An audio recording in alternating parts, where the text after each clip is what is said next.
Sehinggalah hari-hari terakhir dia mengambil pendekatan berpuasa. Kenapa? Kerana nak meningkatkan prestasi minda dia. Dia cuba makan makanan yang berkhasiat, makan kurma, minum susu. Kemudian dia berpuasa hari peperiksaan. Semua dia buat itu perkara-perkara terakhir walaupun dah menghampiri SPM.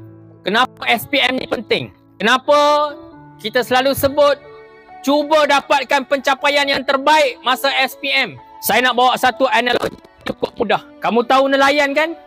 Kenapa nelayan menaiki bot besar? Dia pergi ke tengah laut. Dia bawa fish finder untuk detect di kawasan laut mana ikan paling banyak. Sedangkan di tepi laut pun ada ikan juga. Di tepi pantai pun ada ikan juga.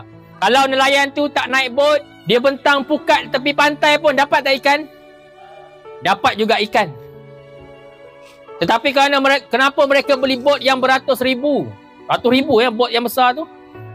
Dia sanggup pergi jauh, beli pula fish finder nak cari ikan yang di tempat lain. Kerana peluang di tengah laut sana yang jauh itu mempunyai banyak lagi ikan berbanding di tepi laut. Bahkan ikannya mahal-mahal. Kerana di tengah laut yang jauh, yang sukar, yang mencabar itu ada peluang yang lebih bernilai. Peluang yang lebih bernilai. Begitu juga dengan SPM anak-anak. Kita nak kamu capai yang terbaik walaupun katakan sebahagiannya tak dapat A. Tetapi yang terbaik. Sekarang bahasa Melayu C dapat B. Tak dapat A tapi dapat B. Atau dapat daripada D dapat C. Bila C itu berhijrah kepada B, peluang lebih besar kamu akan dapat, insya-Allah. Seperti mana nelayan tadi. Dia campak jaring tepi pantai pun dia dapat ikan. Tetapi berbeza apabila dia pergi ke tengah laut, guna fish finder, pasang alat, tengok di atas kapal, di bawah sana di mana ikan yang banyak, ikan yang lebih mahal, lobster di kawasan mana.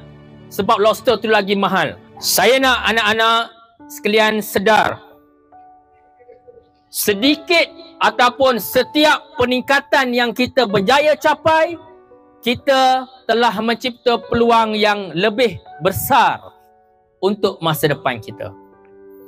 Sedikit saja kita meningkat, peluang tu makin besar.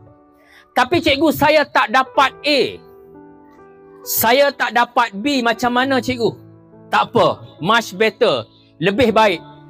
Kita nak usaha tidak pernah surut sehingga kertas SPM yang terakhir. Jangan putus asa. Lepas ni ada cikgu buat kelas tambahan. Macam kita sebut, kalau tidak terlalu sakit sangat, kalau tidak terlalu keuzuran yang berat, maka hadir ke kelas. Cikgu buat kelas malam.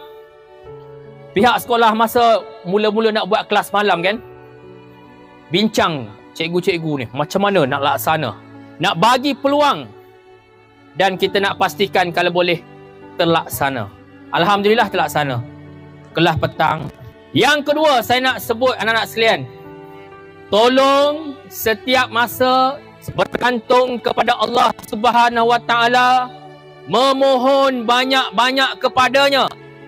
Hanya kerana Allah sahaja yang akan menjadikan kita boleh jawab ataupun tidak semasa dalam Dewan Peperiksaan.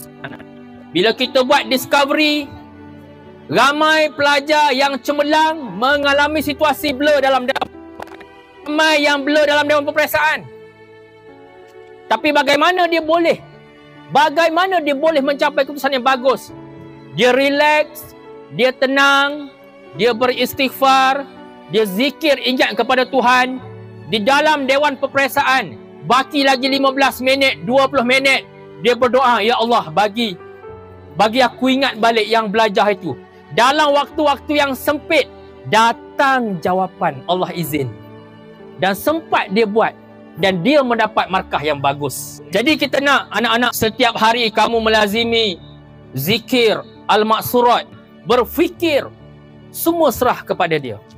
Jangan ada sekelumit kebanggaan kerana kita belajar. Ingat Allah yang menzahirkan. Betapa bahagianya kami bila dapat tahu pencapaian bagus. Allahu Akbar, rasa bahagia. Ibu bapa apatah lagi lebih bahagia daripada guru. Letakkan kepercayaan kita kepada Tuhan 100%.